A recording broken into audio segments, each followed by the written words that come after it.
200 কোটি টাকা নাই হয়ে গেছে। আমি আপনাদের কথা জানি না, ধরেন আমার 200 কোটি টাকা আছে, কেউ একজন আসছে সামনে জমদূত মনে করে, এসে বলছে হয় তুমি 200 কোটি টাকা নেবে, নইলে তোমার জীবন যাবে, কোনটা তুমি পছন্দ করো? মানে আমার পরিবারের জন্য হোক, যারা বেঁচে থাকবে তাদের জন্য আমি 200 কোটি টাকা রেখে যেতে পারবো, অথবা জীবন চলে যাবে। আমি কিন্তু 200 কোটি টাকা রাখতে চাইনি, মারা যাই তবু পরে যারা আছে তারা অন্তত বেঁচে থাক। কিন্তু এই মানুষ কি মনে করে বাদশাহ তাকে ফোন করলো এবং সেই ফোনের উপরে সে ঝাঁপিয়ে পড়লো, মরতেই তো বসে পায়, কবে ছাড়া পাতো, 25 বছরের সাজা, তারপরে আবার 200 কোটি টাকা চলে যাওয়া সোজা কথা নয়।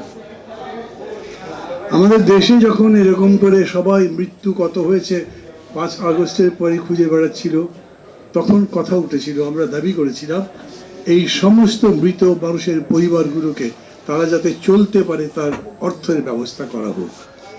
আমরা দাবি করেছিলাম যারা আহত তাদের লিস্ট করা হোক এবং তাদের প্রত্যেককে তাদের চিকিৎসার জন্য টাকা দেওয়া হোক। আমরা ফরিদের জন্য কি বলতে পারি বলেন তো? কিছু বলতে পারি? কেউ কিছু বলতে পারছেন না। না, অবশ্য সবাই মিলে কথা বললে বলা যাবে কেমন, কিন্তু এইটা তো যে তিনি যেন এখানে একটা ভালো সুন্দর সচ্ছল জীবনযাপন করতে পারেন, সেইটা দেখার দায়িত্ব এই সরকারের।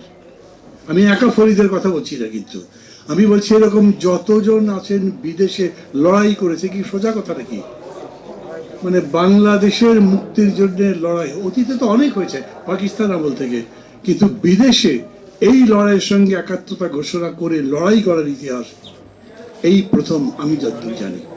বিচ্ছিন্ন বিক্ষিপ্ত কিছু কিছু ঘটনা থাকতে পারে, কিন্তু সম্মিলিতভাবে একটা কমিউনিটি, একটা জাতির মানুষ এরকম করে লড়াই করেছে, সেটা প্রথম মনে হচ্ছে আমার কাছে। আমি যেরকম সাঈদকে শ্রদ্ধা জানাই, মুগ্ধকে শ্রদ্ধা জানাই, তেমনি এরা যারা এই লড়াইটা করেছেন প্রবাসী, তাদের প্রত্যেককে সম্মান করছি, শুভেচ্ছা জানাচ্ছি, শ্রদ্ধা জানাচ্ছি।